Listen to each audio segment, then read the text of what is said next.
Então, nós não tínhamos na aula conseguido acabar este exercício 6. Eu disse-vos que deixava no Teams uma resolução, mas vou então filmar aqui um pequeno vídeo com essa resolução. O que nós queremos então no exercício 6, vamos recordar, é dada aqui uma equação do segundo grau, tendo em conta que os coeficientes do polinómio em causa, o A, o B e o C, são coeficientes inteiros e que o A não pode ser zero, nós vamos querer saber quais são os zeros reais do polinómio. E acho que toda a gente sabe que isso se consegue através da equação, da fórmula resolvente, que está aqui. E depois, o que é que nós tínhamos visto? Nós já tínhamos feito a linha A, a linha B. Nós sabemos que aqui o B ao quadrado menos 4AC é chamado o binómio discriminante. É isso que nós queremos calcular na linha A e nós fizemos isso. Nós em matemática chamamos muitas vezes delta a este valor. Eu fiz aqui este esquemazito para ser mais fácil a interpretação deste problema. Então, delta é o valor que está aqui debaixo da raiz, é o b ao quadrado menos 4ac, que, como nós estávamos a dizer, também se chama binómio discriminante e que foi calculado na linha A, usando uma função que se chama precisamente binómio discriminante. O que é que esta função precisa? Então, se eu quero calcular o valor do b ao quadrado menos 4ac, precisamos do valor do a, do b e do c, obviamente. E então significa que o a, o b e o c têm que ser parâmetros de entrada, ou seja, argumentos desta função chamada binómio discriminante. O que é que esta função vai devolver?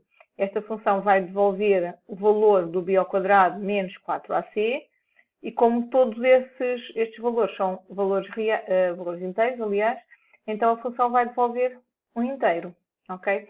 E, portanto, nós já tínhamos feito isso na nossa aula. Está aqui a função binómio discriminante, com o A, o B e o C a serem parâmetros de entrada, do tipo inteiro, a função a devolver o tal delta, que é uma variável também do tipo inteiro, e por isso a função é do tipo inteiro.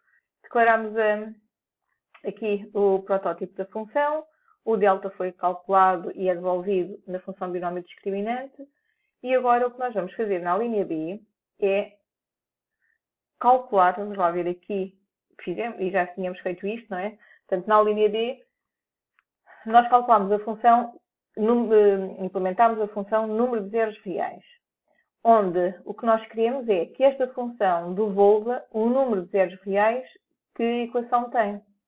Ou seja, se a equação tiver zero raízes reais, então devolve o valor zero. Se a equação tiver apenas uma raiz real, devolve o valor 1. Se a equação tiver duas raízes reais, devolve o valor 2. E numa equação do segundo grau, estes são as três únicas possibilidades, 0, 1 ou 2, portanto são os únicos valores que podem ser devolvidos por esta função. Pronto, e esta função vai então devolver o inteiro, que é o 0, 1 ou 2, corresponde ao número de raízes que existem, e os parâmetros de entrada vão ser os mesmos, o A, o B ou o C.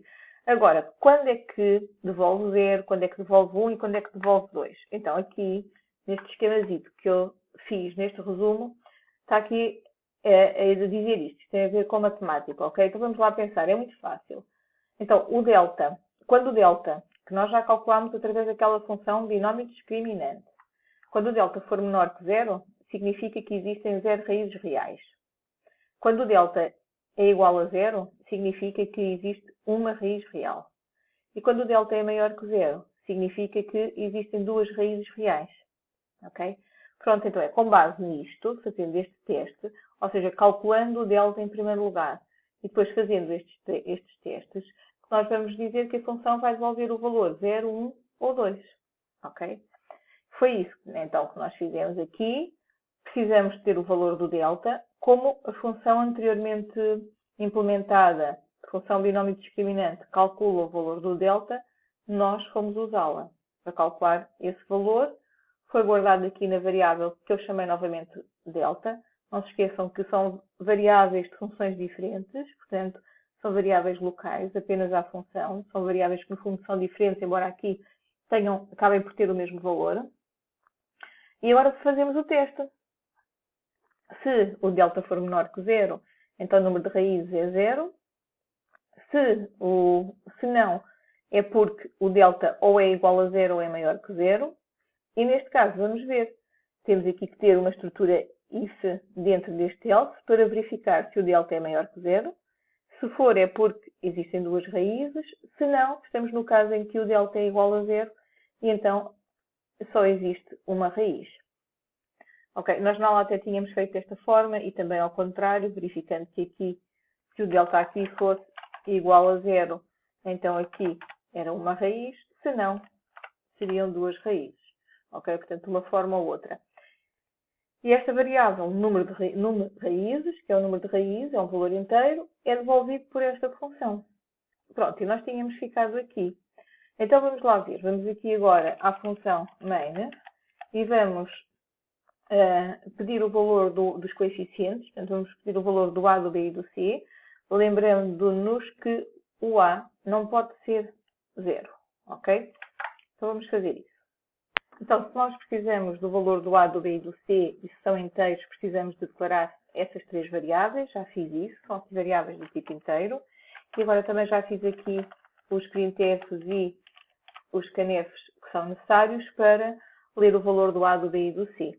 Ou seja, vamos pedir ao utilizador para indicar o valor dos coeficientes, vamos ler o valor do A, ler o valor do B e ler o valor do C.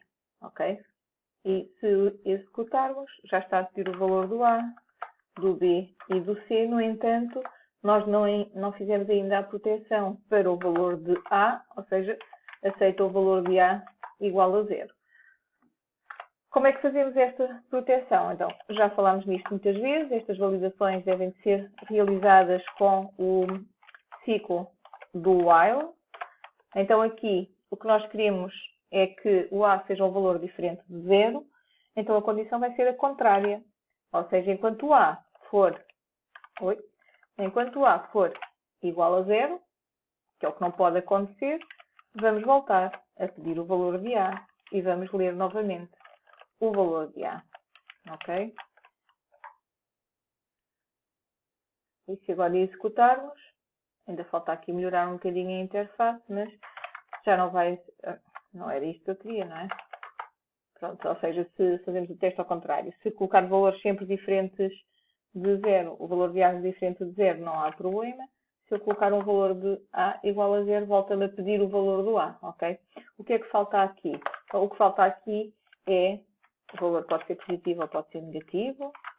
O que falta aqui é só uma mensagem de alerta a dizer que o valor não está correto e que o utilizador deve introduzir novamente o valor de A. Ou seja, isso é feito aqui com um if, uma estrutura if. Então, se o A for igual a 0, vamos indicar aqui ao utilizador que o A não pode ser 0, o valor de A não pode ser 0, e vamos lhe pedir um novo valor. Temos por aqui um barra n, dizer, e pedir o A novamente. Deixar aqui um espacinho para não ficar tudo colado. Sendo assim, este printf pode ir para fora do while. E agora indico o valor dos coeficientes, ponho 0, mensagem de aviso, já tiro ali a acentuação. Se colocar outra vez 0, mensagem de aviso. Se eu colocar um valor negativo, vai aceitar.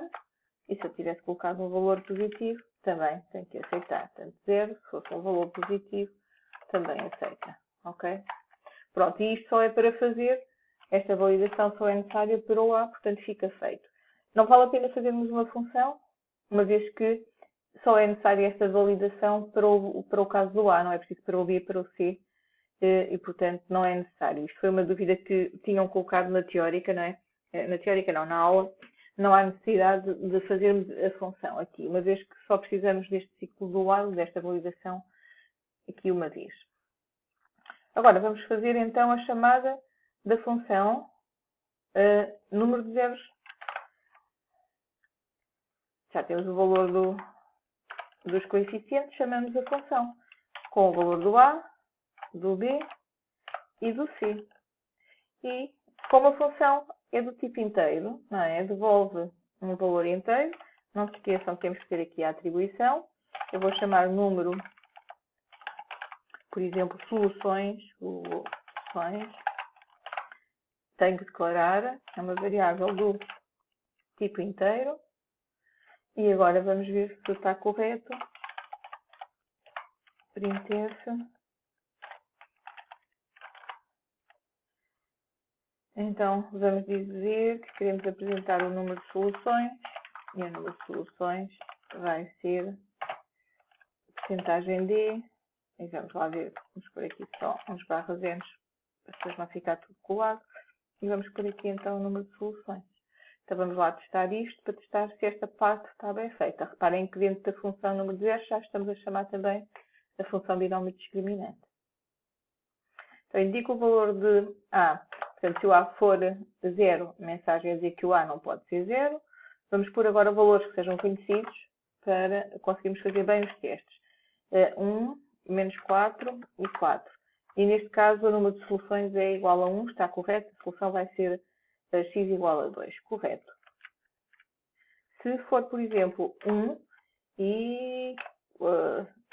0 e 4, então é um dos casos em que há raízes imaginárias e, portanto, o número de soluções reais é 0, está correto. Se for uma situação em que nós temos duas raízes diferentes, portanto, há duas soluções, e aqui tínhamos visto, por exemplo, 1 menos 5 e 6, ou seja, o polinómio, a equação x ao quadrado menos 5x mais 6 vai ter duas raízes, elas são o x igual a 2 e o x igual a 3, portanto tem duas soluções e está correto, ok?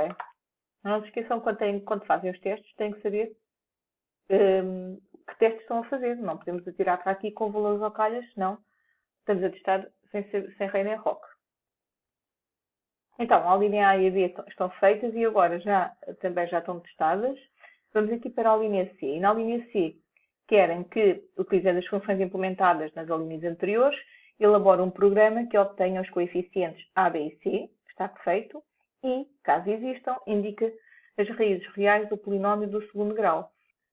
Então, nós não tínhamos ainda calculado as raízes, como estava a dizer, indicámos só quantas raízes é que existem, e agora vamos calculá-las.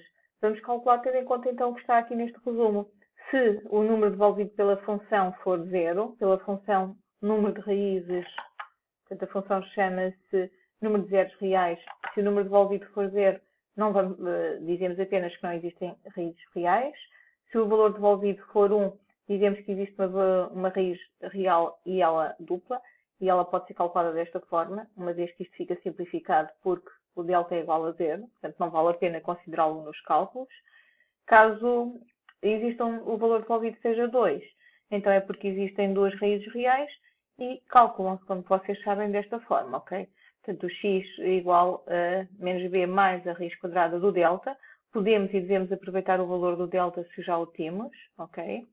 Se já o tivermos, devemos utilizá-lo, para não ser calculado duas vezes. Portanto, este valor é dividir por 2a e depois o outro valor para a raiz é x igual a menos b menos a raiz quadrada do tal delta a dividir por 2a. Ok? Portanto, vamos fazer isso aqui para já no main e a pergunta que fica é como é que nós vamos implementar isto aqui. Então, reparem, a pergunta é, vamos utilizar uma estrutura if ou uma estrutura switch case? Ou se quiserem, a switch case pode ser utilizada e a resposta agora é sim, porque vou comparar o número de soluções com 0, com 1 ou com 2. Vou ver se o número de soluções é igual a um inteiro e esse inteiro se é 0, se é 1 ou se é 2. Portanto, nesta situação podemos utilizar um switch case. Enquanto quando nós estávamos a comparar com o delta, vimos isto na aula, estávamos a comparar com o delta, o valor do delta, não o podíamos fazer porque tínhamos aqui desigualdades, não é? Um menor e um maior. E por isso esta implementação teve que ser com uma estrutura if. Ok? Pronto, vou fazer isto então noutro vídeo. Até já.